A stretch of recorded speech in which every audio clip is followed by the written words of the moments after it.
grabar la pantalla y voy a compartir esto como por acá. Verán, muchachos, entonces, pues muy buenas tardes con todos. Qué rico volverlos a tener acá. Ustedes saben pues que personalmente este es el espacio que yo más disfruto de semiótica, pues es el que me siento más cómodo en todo caso.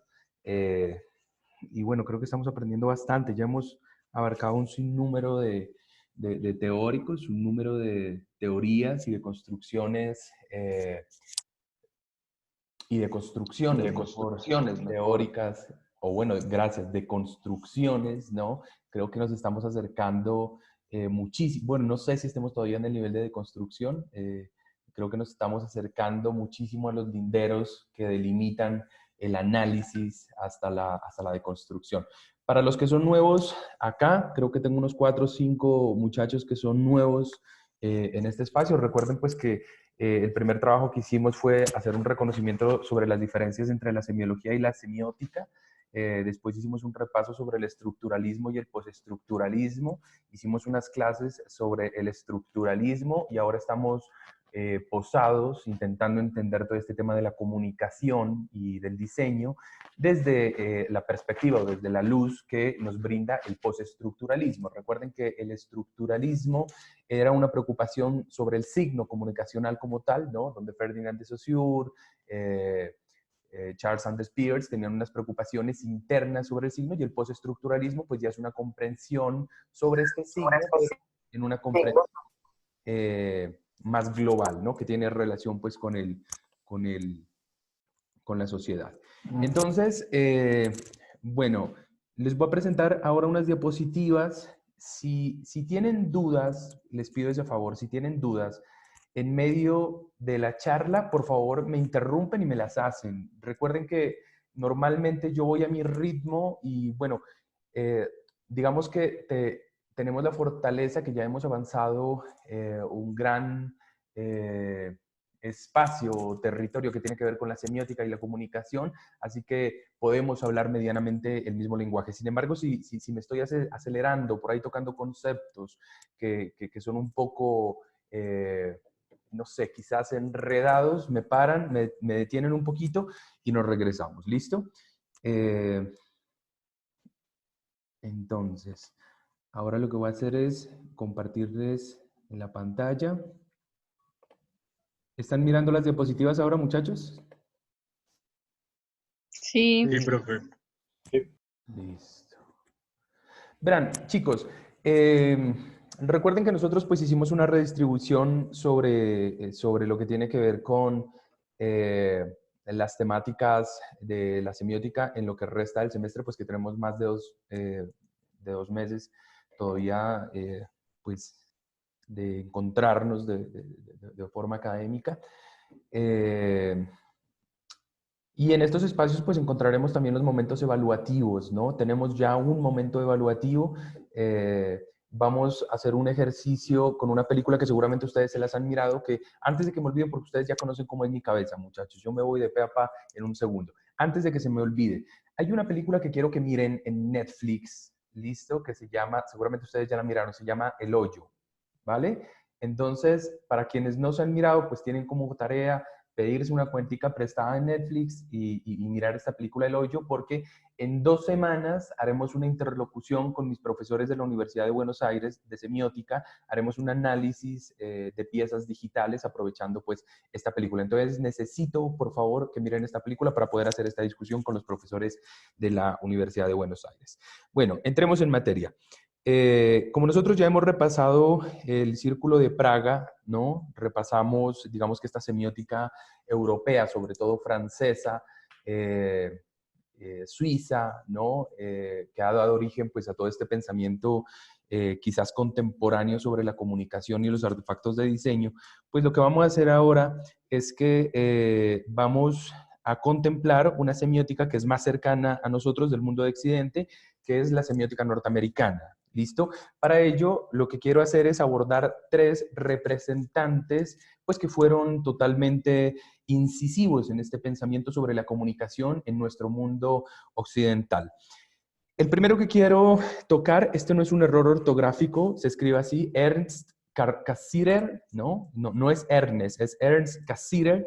Eh, pues nace en Breslavia, sin embargo, pues pasó gran parte de su vida y muere, de hecho, en Nueva York. Como muchos de los semiólogos que nosotros hemos mirado, o de los semióticos que nosotros hemos mirado, pues digamos que son personajes que se han movido por diferentes disciplinas, ¿no? En el caso de Ernst, fue filósofo, fue sociólogo, pero también se movió sobre todo el campo de las ciencias prácticas. El pensamiento de Cassirer, pues, se puede resumir en 4 puntos específicos. El primero, pues, lo primero que necesitamos entender es que su filosofía, su forma de entender el sentido comunicacional en los contextos socioculturales proviene de la cuna de Kant, ¿no? Ustedes pues lo conocen bastante bien a Kant, ¿no? Kant, creo que el gran aporte de Kant es su crítica a la razón, ¿no? En una postura que sitúa el conocimiento no únicamente como una construcción a partir de el razonamiento científico, sino a través también del reconocimiento empírico. Acuérdense que nosotros hace 1 o 2 semanas estábamos revisando el Círculo Lingüístico de Praga, ¿se acuerdan, cierto? En el Círculo Lingüístico de Praga, digamos que el centro teórico era el positivismo. El positivismo tenía como premisa reconocer que la única vía hacia el conocimiento y la única vía comunicacional, ¿no? Por donde se podían dar estos sentidos comunicacionales, era a través del método científico. ¿Listo? Kant, por su parte, asume que no solamente se puede dar a través del pensamiento científico, sino que también se puede dar a través del pensamiento empírico, ¿no? Digamos que estas dos corrientes fueron bastante fuertes. Una que es del Círculo Lingüístico de Praga y el otro que funda el Círculo Lingüístico de Viena. Sin embargo, pues muchachos, si ustedes se regresan a la primera o a la segunda clase que nosotros tuvimos, debemos pues hacer un reconocimiento sobre el postulado de Charles Sanders Peirce. ¿Se acuerdan que cuando nosotros hablamos de investigación, de los fundamentos de la investigación-creación, Charles Sanders Peirce nos muestra que se puede hacer una investigación científica, pero que esta investigación científica se tiene que dar a partir de los modelos empíricos, es decir, no se puede diseñar, no se puede, o mejor, no se puede hacer investigación científica de una forma diferente como piensa el ser humano, ¿se acuerdan? ¿No? Este era el pensamiento abductivo. ¿Listo? Entonces, para poder entender a Cassirer, lo primero que tenemos que hacer es ubicarnos en su modelo filosófico. De nuevo, el modelo filosófico de Cassirer es un modelo sustentado en la crítica kantiana, ¿listo? Cercana al Círculo de Viena, no al Círculo de Praga, porque el Círculo de Praga es positivista, el conocimiento se da únicamente a través del método científico y por su parte, donde está sentado Cassirer, pues es en el lugar del conocimiento a través de un método empírico. Bueno, con esto pues levanta sus dos grandes trabajos que son muy, muy pegados. O sea, si uno lee a Kant y lee a Cassirer, pues va a encontrar muchísimas similitudes, ¿no? Los dos trabajos de Cassirer es la crítica de la razón y la crítica de la cultura.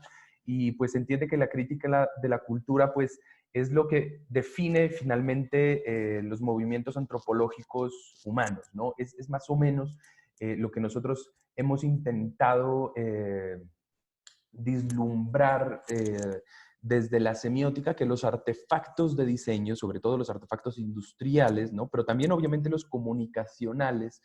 Yo escribía hace poco, hace unos días en mi Facebook, una especie de apología a los diseñadores, no sé si alguno de ustedes la leyó, donde decía que nosotros los diseñadores somos parte de la cultura y que generamos una gran porción de lo que es esta cultura, pero no somos conscientes de ellos, ¿no? Entonces, el diseño gráfico, el diseño industrial y las ciencias de la comunicación todo el tiempo están generando contenidos que promueven elementos de la cultura.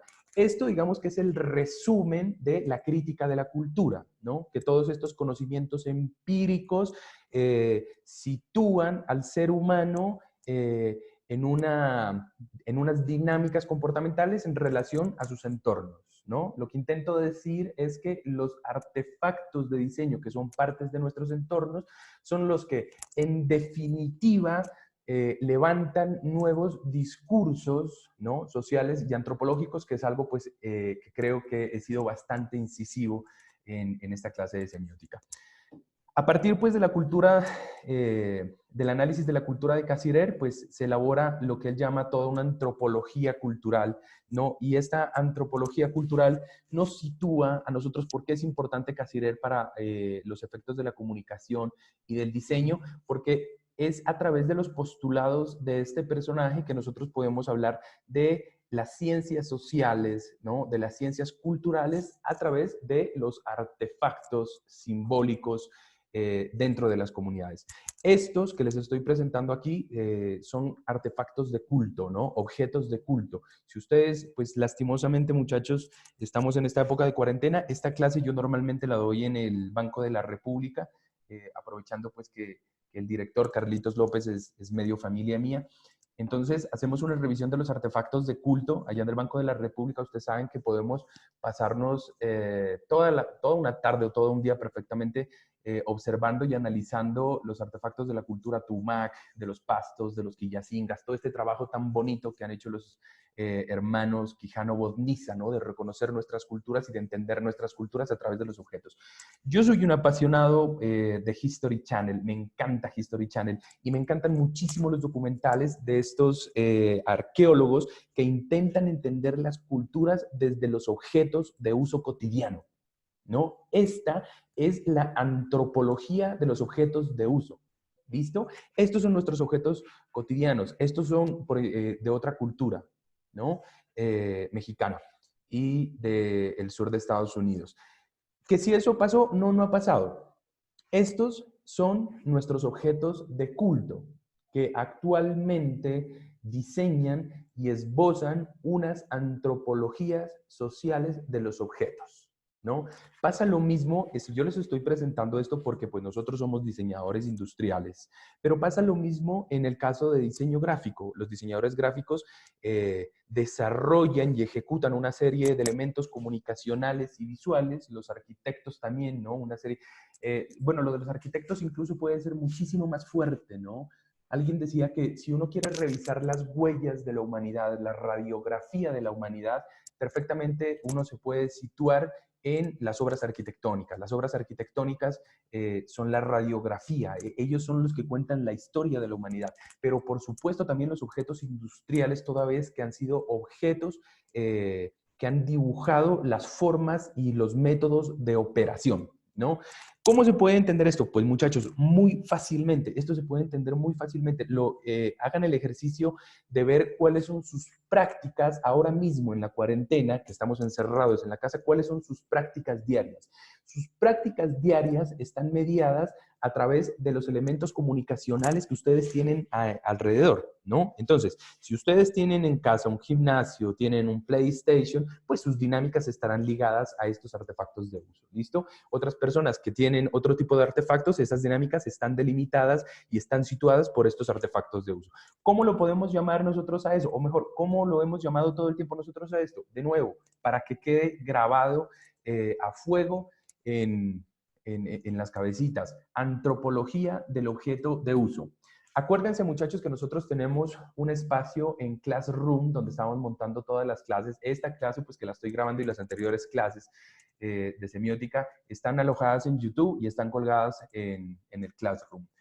En el Classroom, cuando terminemos ahora esta sesión, les voy a montar un libro que habla específicamente sobre la antropología del objeto de uso, ¿listo? Pero ellos no abordan la antropología del objeto de uso desde su construcción filosófica, ni semiótica, ni comunicacional, sino que arrancan hablando. Pero para mí es súper importante que podamos hacer pues este recuento del pensamiento de Cassirer, ¿listo? Pasemos ahora, sí, con Rudolf Carnap. Rudolf Carnap, igual, filósofo, ¿no? Estadista, digamos que es uno de los fundadores del positivismo lógico, ¿no?, del Círculo de Viena.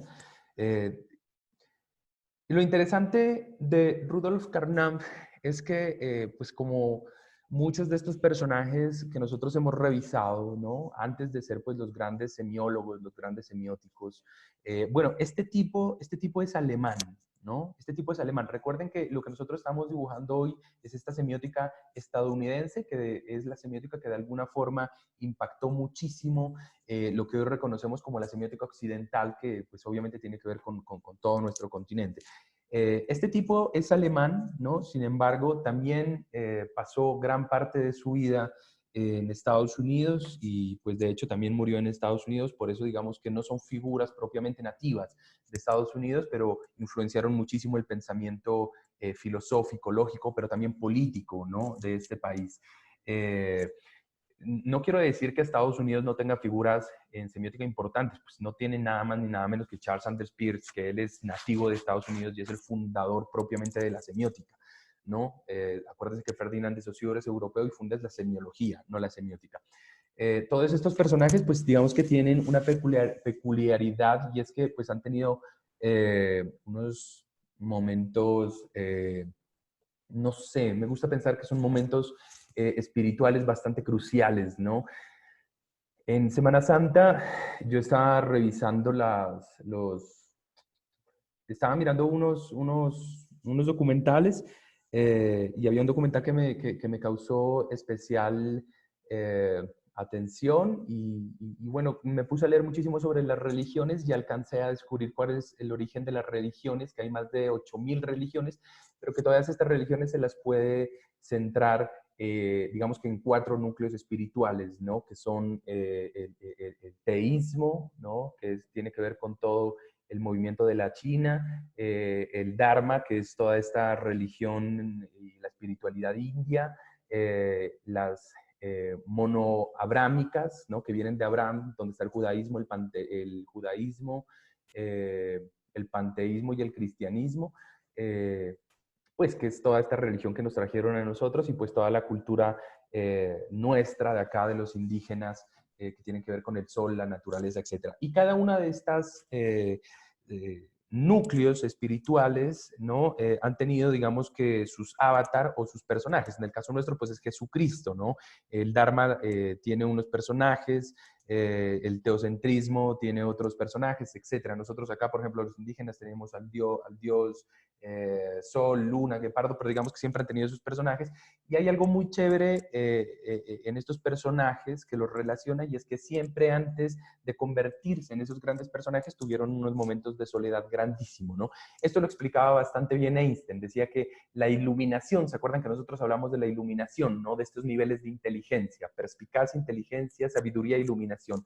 Ellos decían que la iluminación solamente se alcanza después de momentos de extrema tristeza o de preocupación, de peligro. Por eso me ha gustado muchísimo incluso el tema del coronavirus, porque uno empieza a ver que la gente se vuelve un poco más reflexiva, ¿no? De lo que era antes. Ahora la gente quizás habla con un poquito más de profundidad de lo que hablaba antes. Pues este es el caso de Rudolf Carnap, ¿no? Él participó en la Primera Guerra Mundial y digamos que la Primera Guerra Mundial lo marcó muchísimo a él y a su familia y a partir de todo esto no solamente pues digamos que tuvo el tiempo y el espacio para hacer este tipo de reflexiones sobre filosofía, sobre comunicación, sobre semiótica, sino que la forma en cómo operaban las milicias le dio a él pues una idea de un postulado semiótico, ¿no? Que es el de las probabilidades. A mí esta vaina me parece espectacular. Nosotros acuérdense que ya habíamos hablado algo sobre las probabilidades, ¿no? Incluso hacíamos el ejercicio con una escena de la película que lo hacíamos por WhatsApp, de la película, ¿cómo se llamaba la película que le cité en WhatsApp? Se me escapó. Bueno, no me acuerdo. Eh, que era una película de una chica robot y un tipo que se enamora de la chica robot y el chico cree que esta chica robot tiene un pensamiento autónomo, pero no es que tenga un pensamiento autónomo, sino que tiene un lenguaje autónomo, ¿no? Y entonces ellos hablaban de que la forma en cómo hablan las personas es una forma de probabilidades, es decir, ¿cuántas formas hay para decir, profe, no hice el trabajo? ¿No? En términos de lenguaje, Acuérdense que nosotros hemos revisado el tema del lenguaje según Saussure. Hay muchísimas, ¿no? Profe, no hice el trabajo.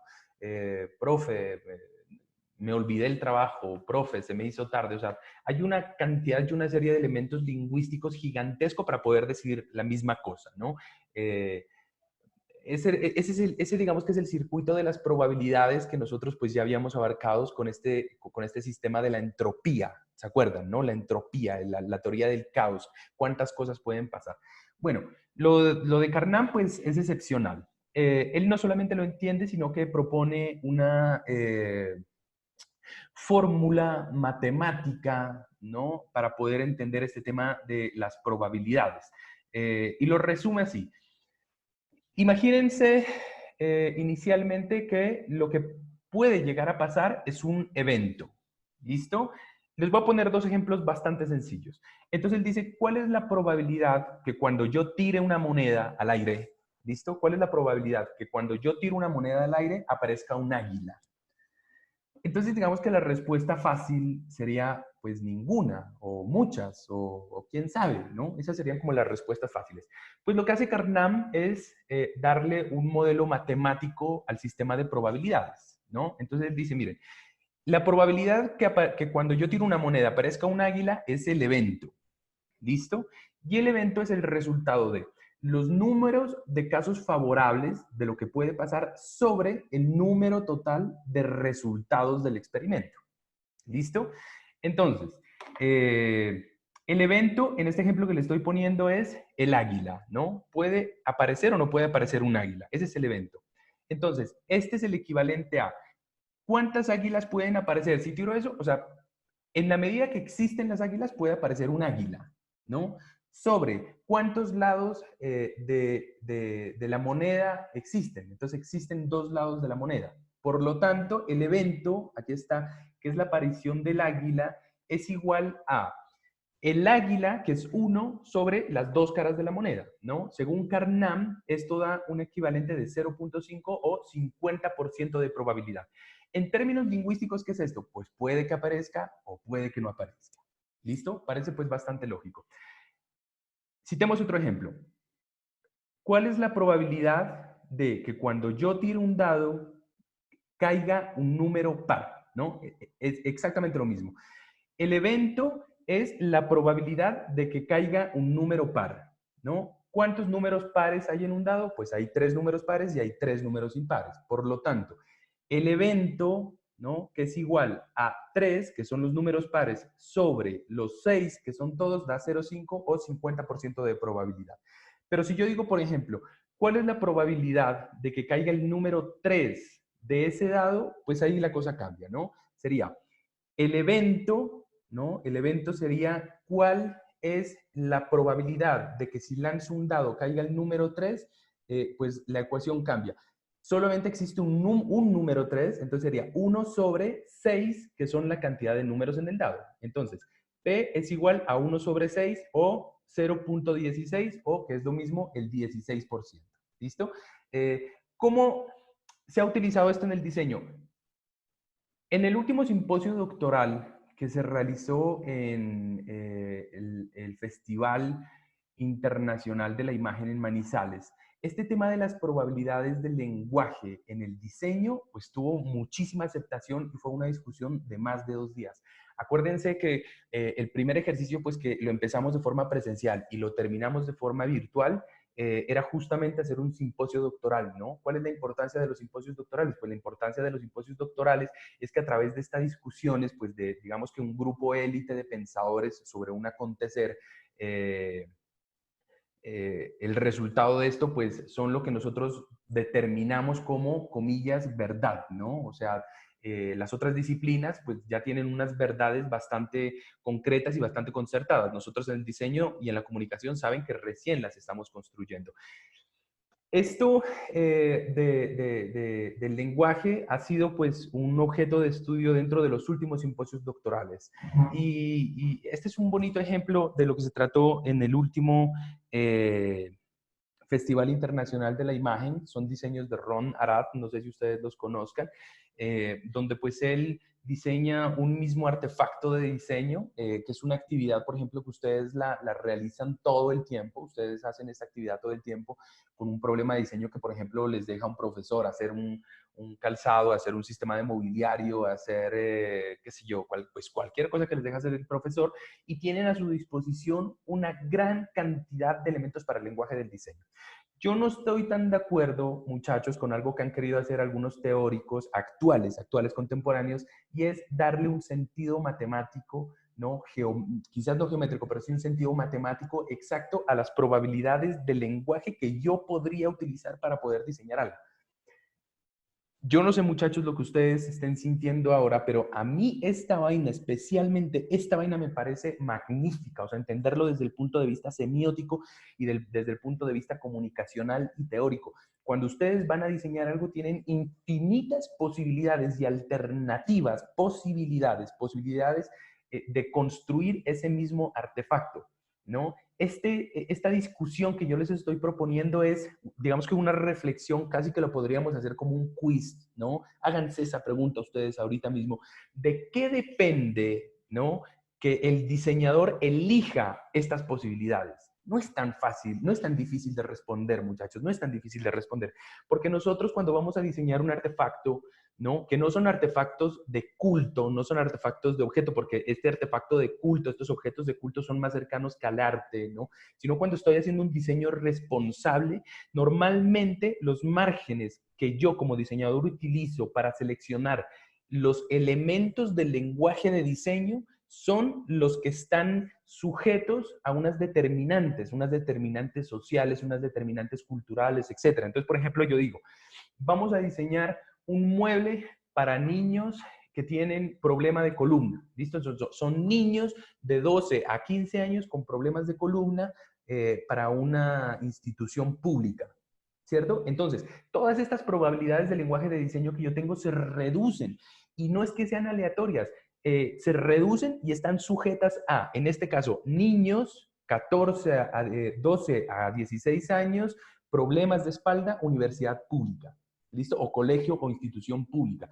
Entonces, a mí esta vaina me parece maravilloso, pero no sé si se lograría hacer digamos que un algoritmo. Sería genial, ¿no? Sería genial. Bueno, sería y no sería genial, porque si se descubre un algoritmo para descubrir las probabilidades, que en este caso Carnam las sitúa en un lugar lingüístico, si existiera esto, pues no existiera el diseño, ¿no? Tendríamos un programa